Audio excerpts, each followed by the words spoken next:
출애굽한 이스라엘 백성들은 광야의 여정 속에서 끊임없이 원망해요. 끊임없이 원망해. 홍해 앞에서 애굽 군대가 추격해 오는 상황 때문에 원망하고, 마라의 쓴물 때문에 원망하고, 길 때문에 원망하고, 오늘 본문에서는 먹는 것 때문에 원망해요. 놀라운 하나님의 은혜를 체험하면서도 감사가 없었어요. 그럼에도 불구하고 하나님께서는 하늘에서 양식을 비같이 내려주셨어요.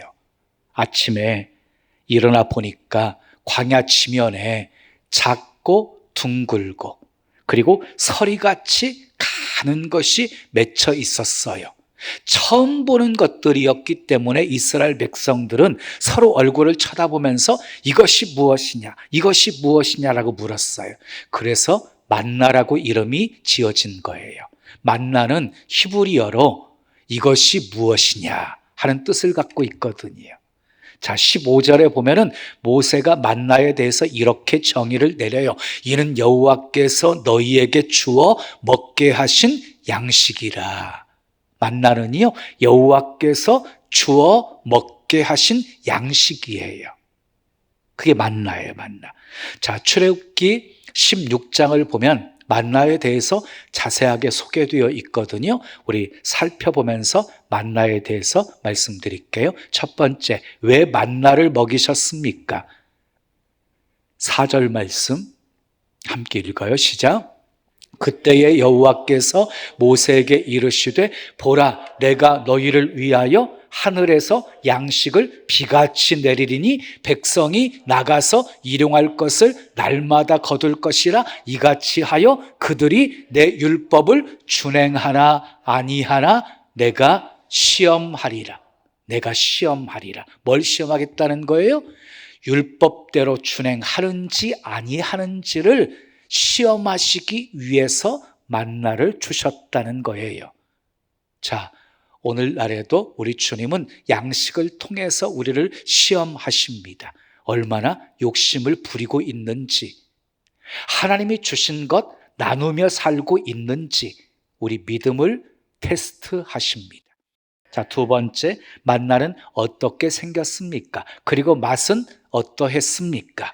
자, 14절 말씀 함께 읽어요. 시작. 이슬이 마른 후에 광야 지면에 작고 둥글며 서리같이 가는 것이 있는지라. 자, 앞에 말씀 보면은요, 만나에 대한 모양이 소개되어 있지요. 작고 둥글고 서리같이 가는 것, 이렇게 소개되어 있지요. 또 이어지는 31절 말씀을 보면은요, 이스라엘 족속이 그 이름을 만나라 하였으며 가시같이 희고 맛은 꿀 섞은 과자 같았더라. 만나는요, 가시 같았어요. 그리고 희었어요. 맛은요, 꿀 섞은 과자 같았어요. 꿀 섞은 과자 하면 저는 항상 꿀꽈배기가 떠올라요. 그러니까 꿀맛이었다는 거예요. 자, 세 번째, 얼마 동안 만나를 먹이셨습니까? 35절 말씀 읽어요. 시작. 사람이 사는 땅에 이르기까지 이스라엘 자손이 40년 동안 만나를 먹었으니 곧 가나안 땅 접경에 이르기까지 그들이 만나를 먹었더라. 몇 년 동안 먹었어요? 40년 동안 만나를 먹었어요. 근데 성경을 자세히 살펴보게 되어지면 정확하게 만나를 먹은 기간이 소개되어지는데 39년 11개월 만나를 먹었어요. 한번 상상해 보세요. 당시 이스라엘 백성들의 수는요, 장정만 정확하게 60만 3,550명이었어요. 전체 인구의 수는요, 200만 명이 훨씬 넘었을 거예요.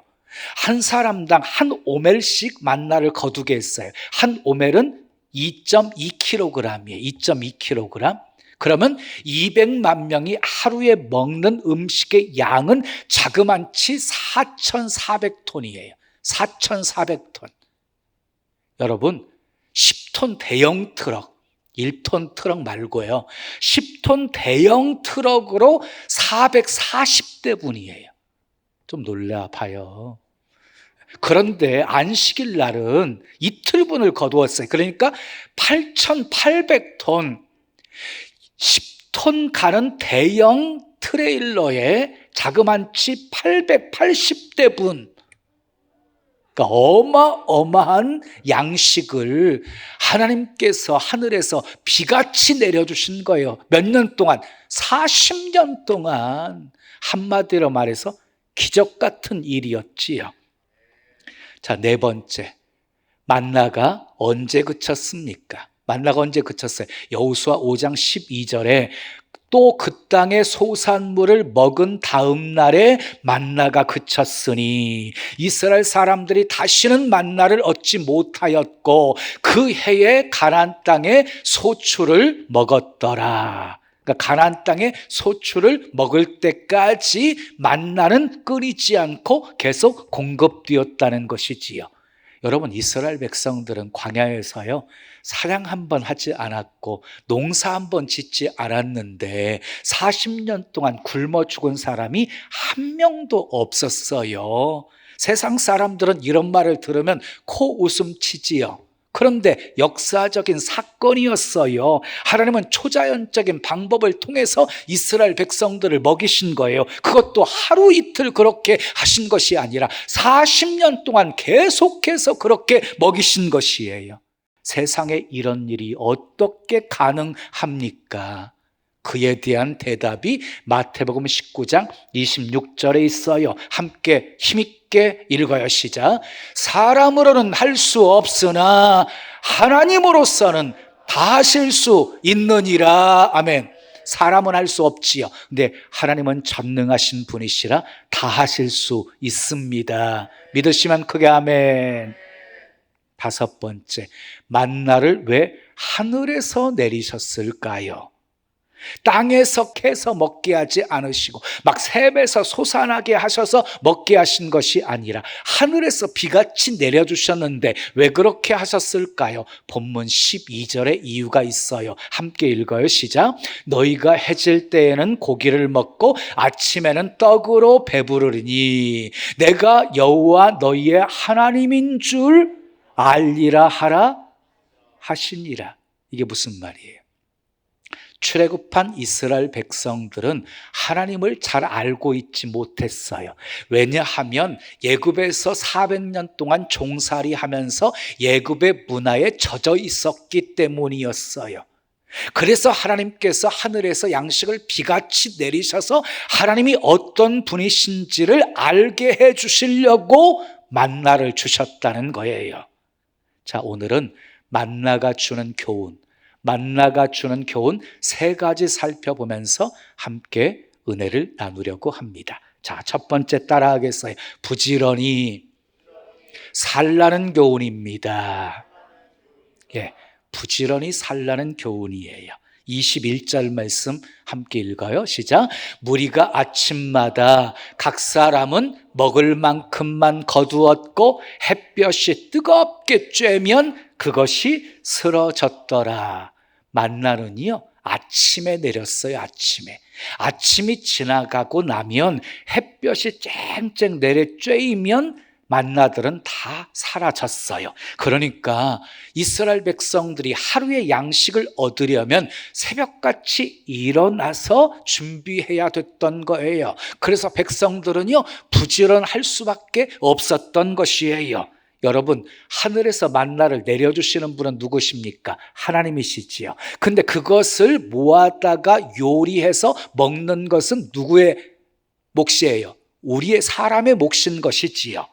자, 23절을 보면은요, 만나를 구워서도 먹고 삶아서도 먹으라고 주님이 말씀하고 있어요. 그러니까 부지런한 사람은요, 열심히 구워도 먹고 삶아도 먹고 그리고 매일같이 새로운 요리 방법을 개발해가지고 요리를 해서 먹었을 거예요. 자, 부지런하게 이렇게 새로운 요리를 만들어 먹었던 이스라엘 백성들에게 만나는 그리 질리지 않았을 것이다. 여러분, 하나님은 우리가 부지런하기를 원하십니다. 부지런함의 반대말이 뭐예요? 게으름이에요. 게으름은 죄악이에요. 악하고 게으른 종아, 이러면서 우리 주님이 책망하셨지요. 주님을 섬길 때에도 열심을 품고 주님을 섬기라고 했어요. 특히 믿음의 사람들은 부지런해야 돼요. 자, 두 번째 따라하세요. 욕심 부리지 말라는 교훈입니다. 자, 16절 말씀 함께 읽어요. 시작. 여호와께서 이같이 명령하시기를 너희 각 사람은 먹을 만큼만 이것을 거둘지니 그랬어요. 먹을 만큼만 거두라고 그랬어요. 그리고 모세가 그것들을 남기지 말라고 합니다. 자, 19절 말씀 읽어요. 시작. 모세가 그들에게 이르기를 아무든지 아침까지 그것을 남겨두지 말라 하였으나, 남겨두지 말라고 했는데 꼭 말 안 듣는 사람이 있잖아요. 어느 공동체나. 말 안 듣고 많이 거두어서 아침까지 남겨둔 사람들이 있었어요. 이어지는 20절 말씀 읽어요. 시작. 그들이 모세에게 순종하지 아니하고 더러는 아침까지 두었더니 뭐가 생겨요? 벌레가 생기고 냄새가 난지라 모세가 그들에게 노하니라. 순종하지 않고 많이 거두어서 아침까지 남겨둔 사람들은 벌레가 먹고 냄새가 나서 더 이상 만나를 먹을 수 없게 하셨다는 것이에요. 자, 지금 이스라엘 백성들은 출애굽해서요, 가나안 땅을 향해서 가는 광야길을 걷고 있는 것이잖아요. 정착한 것이 아니잖아요. 구름기둥, 불기둥이 움직이면 움직여야 되는 사람들이었잖아요. 그러니까 여행 중이었단 말이에요. 여러분, 여행하면서 편하게 여행할 수 있는 방법이 있어요. 뭐예요? 짐을 줄이는 거예요. 그런 차원에서 볼 때 쌓아놓고 먹게 하지 않으시고 매일같이 하나님께서 허락해 주신 것은 이동하는 이스라엘 백성들을 위한 하나님의 특별한 배려였다. 놀라운 하나님의 은혜였다는 것이지요. 근데 문제는요, 사람의 욕심이에요. 욕심이 짐을 더하게 만드는 거예요. 욕심이 인생을 고달픈 인생 살게 만드는 거예요. 그래서 자족하는 비결을 배우라고 그랬어요. 자족하는 비결을 배우잖아요. 어떤 형편에 처하든지 늘 감사하며 살 수 있는 것이에요. 자, 세 번째 교훈입니다. 따라하겠어요? 안식일은 쉬라는 교훈입니다. 매일 하루분만 거두게 하셨어요. 먹을 만큼만 거두게 하셨어요.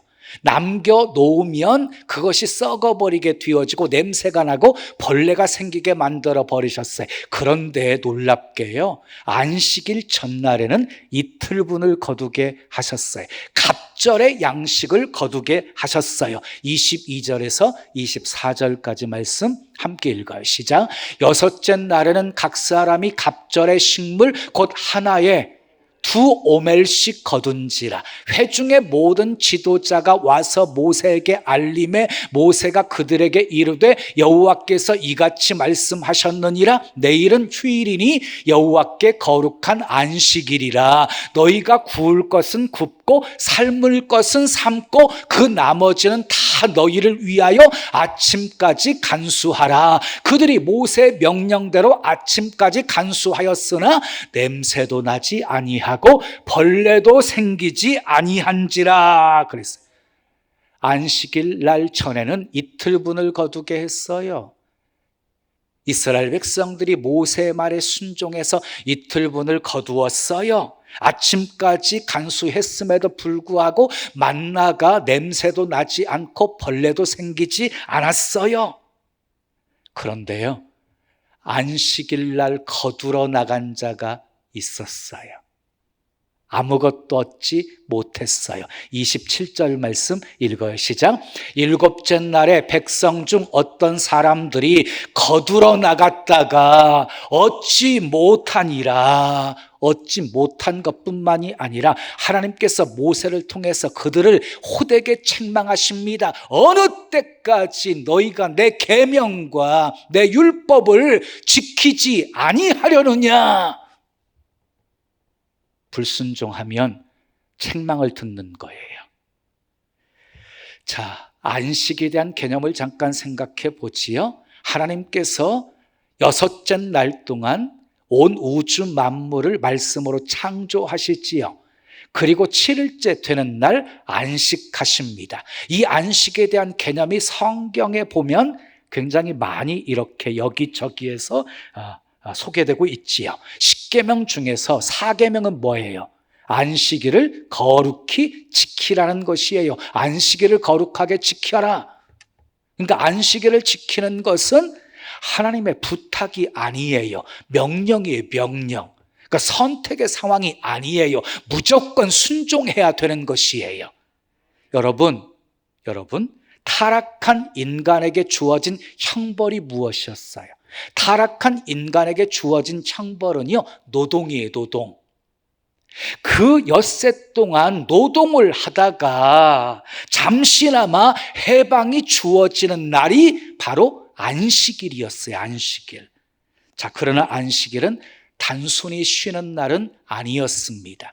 끊어진 하나님과의 관계를, 교제를 회복하는 날이었고 영적인 자유를 누리는 아주 귀중한 날이었어요. 그런데 언제부터 안식일이 주일로 바뀌게 된 것입니까? 자, 구약시대의 가장 큰 사건은 천지창조예요. 천지창조. 신약에서의 가장 큰 사건은 예수님의 부활 사건이에요. 예수님의 부활로 우리는 재창조가 되어졌어요. 그리스도 안에서 새로운 피조물이 되어진 것이에요. 자, 이날이 바로 주일이었어요. 주일. 그리고 예수님이 승천하신 후 일어난 가장 큰 일은 오순절날 성령이 강림함으로 교회가 시작된 것이었어요. 그날도 주일이었어요. 주일. 그러므로 안식일은 창조의 기념일이라고 한다면 주일은 재창조의 기념일인 것이에요. 그래서 사도시대에 와서는 안식일이 주일로 바뀌어져서 예배가 드려지게 되는 것이에요. 사도행전 20장 7절 말씀 함께 읽으시죠. 그 주간의 첫날에 우리가 떡을 떼려 하여 모였더니 바울이 이튿날 떠나고자 하여 그들에게 강론할세 말을 밤중까지 계속하며 서로 모여서 떡을 떼면서 말씀 듣고 이것이요 예배 드리는 거였거든요. 그런데 그 주간의 첫날에 그랬다는 거예요. 그 주간의 첫날이 바로 주일이에요. 주일.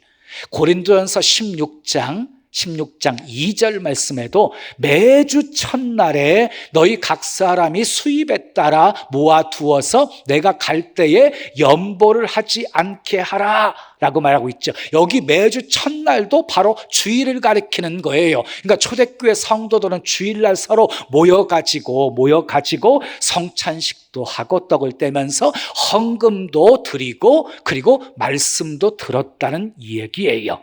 여러분, 주일을 지키는 것은요 초대교회의 보편적인 현상이었습니다. 그러면 왜 초대교회 성도들은 안식 후 첫날인 주일날 모여서 예배를 드린 것입니까? 안식일은 그림자였기 때문이에요. 그림자였기 때문에 굉장히 중요한 말씀이에요. 골로새서 2장 16절 17절 말씀 우리 함께 읽어요. 시작. 그러므로 먹고 마시는 것과 절기나 초하루나 안식일을 이유로 누구든지 너희를 뭐하지 못하게 하라? 비판하지 못하게 하라. 이것들은 장래일의 뭐래요? 그림자래요. 그림자이나 몸은 그리스도의 것이니라 그랬어요. 여러분 분명히 기억하세요. 절기나 초하루나 안식일은 장래일의 그림자다. 몸은 그리스도의 것이다. 다시 말해서 실체가 바로 예수 그리스도라는 것이에요. 실체가 오셨는데 더 이상 그림자를 쫓아갈 이유가 없잖아요. 율법의 소중한 역할은 무엇이냐면요 예수님께로 인도해 주는 역할을 하는 것이거든요. 예수님의 오심으로 말미암아서 율법이 완성이 되어진 것이거든요. 그래서 우리는 더 이상 이제 그림자를 쫓아서 살지 않고 실제이신 예수 그리스도를 따르면서 살게 되어진 거지요. 그래서 우리는 부활하신 주님으로 인해서 부활하신 주님이 생명 주시고 참된 안식을 주신 그 주일날을 지키며 예배하는 것이에요. 이단들의 단골 메뉴가 이 안식일이에요. 안식일 교회, 신천지, 안산홍 증인회, 다른 모든 대부분의 이단들이요, 이 안식일을 토요일에 지켜야 된다고 주장을 하는 거예요. 그들이 막 성경책을 들이밀면서 봐라, 성경 봐라, 안식일을 지키라고 하셨지 어디 주일 지키라고 했느냐, 이러면서 믿는 사람들을 미혹해서 넘어지게 만드는 거예요. 속으시면 안 돼요. 안식일은 그림자예요. 사랑하는 여러분, 안식은 하나님이 우리에게 주신 최고의 선물입니다. 안식은. 이 세상 살아가면서 하나님이 주시는 안식을 누리는 사람이 천국에서도 영원한 안식을 누릴 수 있는 것이에요. 하나님은 이 안식일 날 쉬라고 하셨습니다. 그래서 전날에는 2배를 거두게 하신 거예요. 2배를 거두었음에도 불구하고, 아침까지 남겨두었음에도 불구하고 냄새가 나지 않게 하셨고 벌레가 생기지 않게 하셨습니다. 여러분, 사람의 육체는요, 한없이 약해요. 깨어지기 쉬운 질그릇과 같아요. 그래서 반드시 휴식이라는 게 필요해요. 쉼이라는 것이 필요해요. 쉼이 필요해요. 달력의 주일 표시는요, 빨간색으로 돼 있지요. 가던 길도 하던 일도 멈추라는 표시예요. 하루의 휴식은 밤이고, 1년의 휴식은 겨울이고, 일생의 휴식은 천국입니다. 그런데 일주일의 휴식은 주일입니다. 주일은 쉬어야 합니다. 주 안에서 예배하며 쉬시기를 축복합니다. 지금까지 만나가 주는 3가지 교훈을 여러분들에게 말씀드렸어요. 부지런히 사십시오. 아멘. 욕심 부리지 마십시오. 안식일을 거룩하게 지키십시오. 때로 우리는 현실을 바라보면서 두려워할 때가 있어요. 막연한 미래를 생각하면서 불안해할 때가 있어요. 그러나 여러분 기억하세요. 하나님은 우리가 죽기까지 우리를 책임져 주시는 분이십니다. 아멘. 아니, 죽은 후에도 우리를 책임져 주시는 분이십니다. 우리는 죽으면 천국이고 영생입니다. 공중에 나는 새도 하나님이 다 먹이시고, 들에 핀 백합화도 하나님이 입히시는데 하물며 너희일까 보냐. 독생자 외아들까지 아끼지 아니하시고 내어주시기까지 우리를 사랑하시고 우리를 자녀 삼아주신 하나님이 우리 삶 책임져 주지 아니하시겠느냐? 책임져 주십니다. 세상의 권세가, 저금 통장이, 집 문서가, 생명보험증권이 우리를 책임져 주는 것 아닙니다. 하나님은 우리를 끝까지 책임져 주시는 분입니다. 복음성가 중에 우리가 잘 알고 있는 이 노래 가사가 있어요. 하나님 한 번도 나를 실망시킨 적 없으시고 언제나 공평과 은혜로 나를 지키셨네. 오신실하신 주, 오신실하신 주, 내 너를 떠나지도 않으리라, 내 너를 버리지도 않으리라 약속하셨던 주님, 그 약속을 지키사 이후로도 영원토록 나를 지키시리라 확신하네.